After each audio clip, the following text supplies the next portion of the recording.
Hello. Hi. Do you speak English? Sure, what do you need? Okay, just a question. Do you know what is a chemtrail? The what?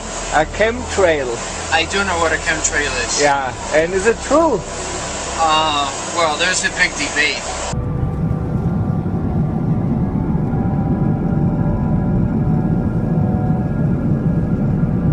Yeah, but because I saw a lot of videos on the internet, and it really looks believable.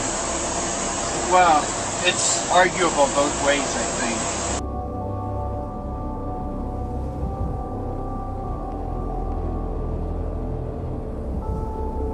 But what is your personal opinion of it? I think there's part of truth. Part of truth, yeah. Yeah, we should investigate this, because when it's true, imagine so many people they suffer of this. Yeah, it's a necessary evil, as you would say. Yeah.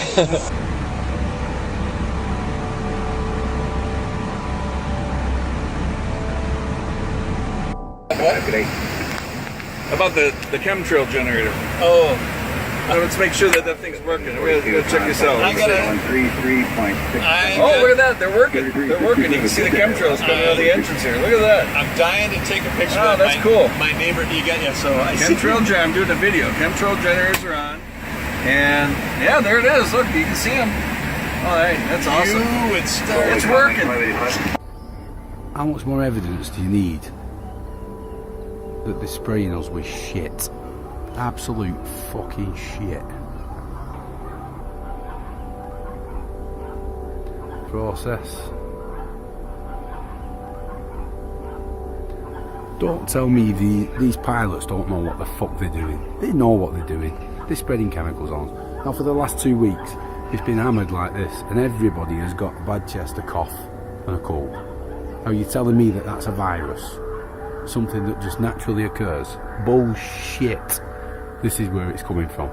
All this shit they're landing on your fucking heads. Wake up, people. It's time to fucking wake up. Aircraft making a condensation trail is very similar in many ways to when you go outside on a cold day and exhale. You create a condensation trail. That little cloud is a condensation trail. Now, if you take a 2-mile walk on a cold day and you can turn around and you can see your condensation trail tracking all the way back for 2 miles. That's how crazy it is to think that what we're looking in the sky is actually condensation trails. The contrails, not the chemical, the contrails occur because of cold air, minus 30. It takes a high altitude, around 30,000 feet plus. There's carbon dioxide and water vapor in that exhaust. That turns to ice crystals, and that's what you see, the white stream behind it. Those white crystals of ice warm up, dissolve, and the smoke goes away. And it never lasts more than a minute. What we're seeing now, and I first could not believe it, and I started looking at the skies, and these are not normal, they're not natural. There's something going on, I don't know who it is or why they're doing it. All I can testify is it's not natural and it's not normal. It's got to be some outside influence doing that. Thank you. See those mountains over there? Not really. They're there. You can't barely see them. Why can't you see them? You say it's fog? It's not fucking fog. It's noon. The fog should have burned off a long time ago. See those mountains? I'm getting sick and tired of being sprayed every fucking night while I sleep. They're spraying the fuck out of us. Calling it fucking fog. It's bullshit. Look at those mountains. You can't even see them, and they're right there, a couple miles away. sick of this shit. When you look into that and ask questions, they say, oh yeah, contrails. No, contrails are behind a jet. If you see a jet flying very high, the stripe, the condensed stripe behind it, that's normal. But in areas first observed where there's very little population, you see a jet airplane going, and it's not only one, they have 4 condensed stripes behind them. They go this way, this way, this way, this way, and then this way, this way, this way, this way. And when you inquire about it, ask people, you recognize that the real climate change scientists are truly ticked off, because apparently nobody really is asking them. It's the special interest, in my opinion, it's the oil industry, the energy industry, that are blowing smoke up somebody's you-know-what.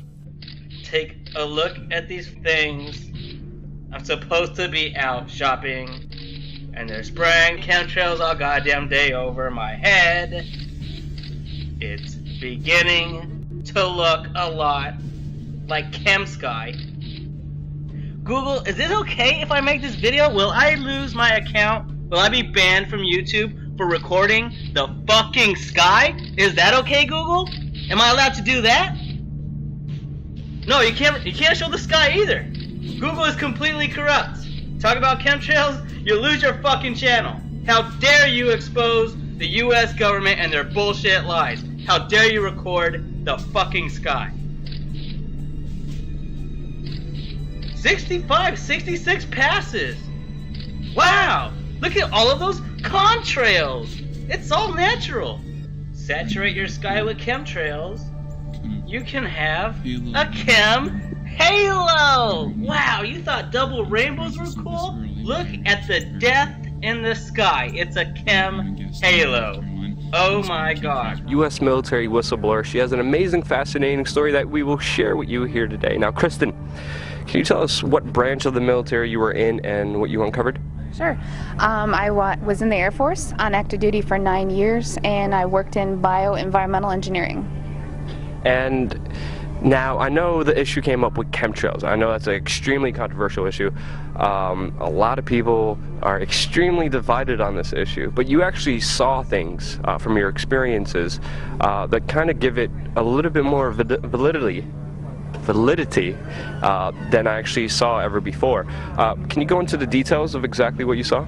Yeah, basically, to summarize it, part of my job was to know everything that was going on in the military and what type of impact that might have on human health, and then the environmental aspects and impacts. What chemicals are we using? How are we disposing of it? Kind of cradle to grave. So we were the internal compliance people for following OSHA and EPA standards. One part of that process was to approve chemicals, hazardous materials. You know, what are you using? Why do you need it? Where's it being used? And tracking that disposal. After it being brought to my attention about chemtrails or geoengineering, I used to think it was crazy. It actually was disrespectful to my line of work, because here we are trying to prevent environmental aspects and impacts and not have anybody get sick from our operations. But in an attempt to debunk, it changed my life. I started noticing things. I started noticing large quantities on the system where I would approve chemicals that did not have a manufacturer name, wasn't tied to a building, and that was normal protocol. When I started asking questions, I slowly became demonized. A couple years passed after that. When I asked again and people realized I was kind of being more vocal about it on social media, I was starting to be thrown into a mental institution and have my daughter taken away. Wow. That changed my life. I no longer view the military the same way, and I feel like after 9 years of trying to uphold an oath, I'm able to do that now. I'm going to tape this time. And so this is what we did before. This is what this is. This is the wine spit test, where you rinse your mouth out and then you take grape juice and you hold it in your mouth and you spit it out into a petri dish. Well, what we did is we used the zeolite, the zeoforce. This stuff says it cages this stuff stuff that's in these chemtrails. It's in our bodies. Okay, so then now Chris is just going to pour in a little bit of that little tiny bit of the 91% alcohol. Watch, the stuff is alive. Watch what happens. Pour some in, just a little. Watch. Look. Look what it does. Now you can film it up close. That's totally freaking... Is that freaking freaky? This is in every single one of us. This is spookier and weirder than I even want to go there.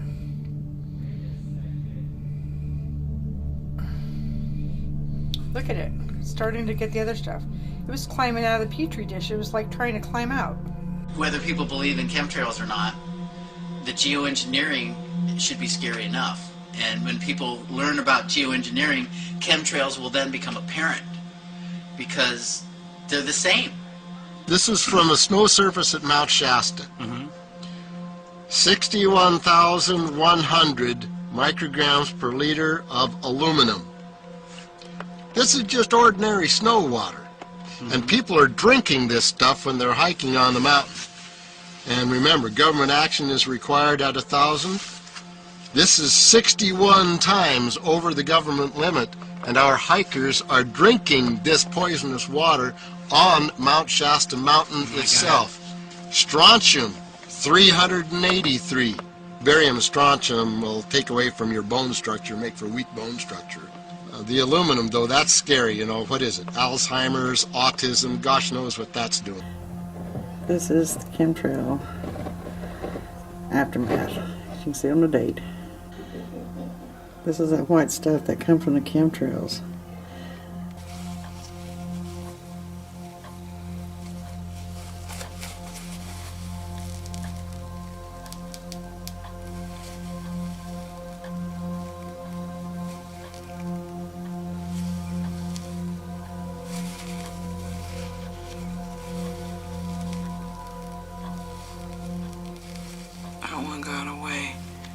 Numerous air quality studies, including from CARB, California Air Quality Resource Board, have named submicron-sized particulates as being particularly harmful for human respiration. Through all the discussions today, I have not heard any mention of this fallout, and has this been studied, and also the effects of a highly reactive metal like aluminum on toxifying soils and waters?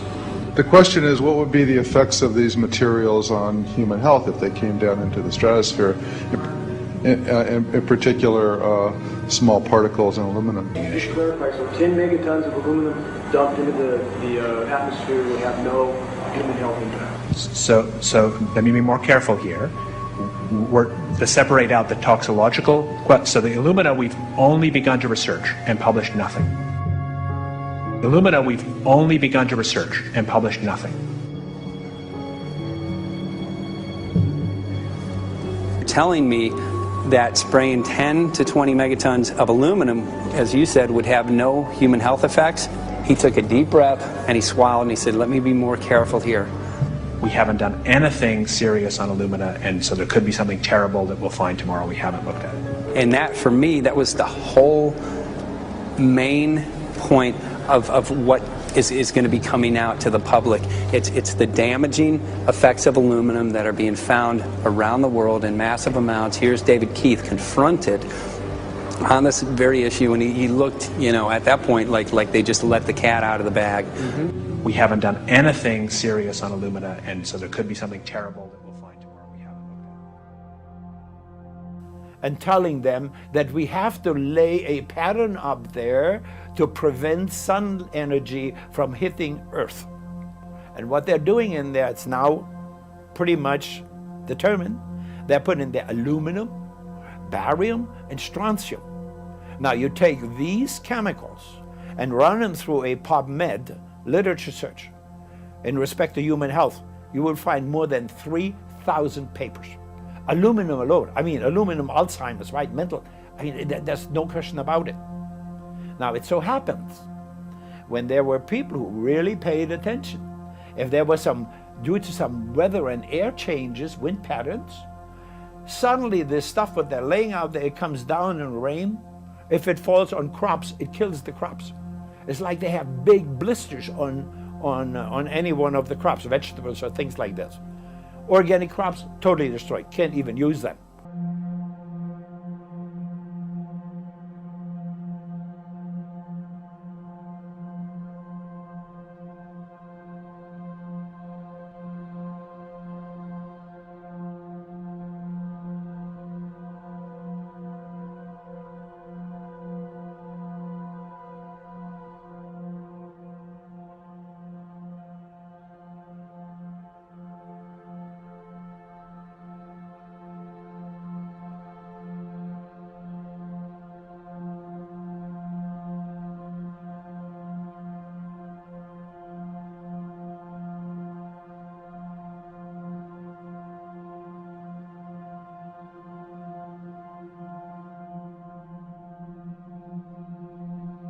Luft- und Raumfahrttechniker und habe Flugzeuge repariert und so weiter. Ich möchte euch jetzt mal ganz kurz erzählen, was ich gemacht habe. Ich habe auf dem militärischen Sonderflughafen Oberpfaffenhofen in Zusammenarbeit mit dem Deutschen Luft- und Raumfahrtzentrum ein Flugzeug mit einer Sprüheinrichtung ausgestattet, was an unserem Himmel giftige Substanzen versprüht. Als ich mit den Beweisen dafür, den Fotos und allem drum und dran, zu meiner grünen Abgeordneten im Bürgerbüro gegangen bin und gesagt habe, hier, so sieht's aus, ich stelle mich jedem Untersuchungsausschuss zur Verfügung, ist 3 Tage später mein Boss zu mir nach Hause gekommen und hat gesagt, ich muss dich entlassen, da werden von ganz oben große Räder gedreht, die ich nicht mehr halten kann. Ich kriege keinen Job mehr in der Luftfahrt. Maybe 6.8 if you look at the darkest little portions in there. But this is black oak leaf. There's something really wrong here. So you uncovered a lot of these hidden chemicals. Where's the connection with the chemtrails? Well, the connection is, at first, when I saw these large quantities of aluminum, barium, strontium oxides and sulfates, I thought, well, this could be for an industrialized process, for something called shot peening or, bead blasting, things that you see in kind of the automotive industry. Except those were already accounted for. I already knew how much was used for those processes. It was a little type of different constituent. And the first thing I did, part of my job was to sample air, soil, and water. So that's what I did. I air sampled the soil, the air, and the water. And due to my profession, I know at which levels or limits of detection you need to check that at. And the amount of pollution that was in my area, and this is tests I did in Oklahoma, in Georgia, in Chicago where I'm now. But in taking those samples, I knew the background, because a lot of these things are naturally occurring and elemental, but not in this form and not in this quantity. So how did it get there?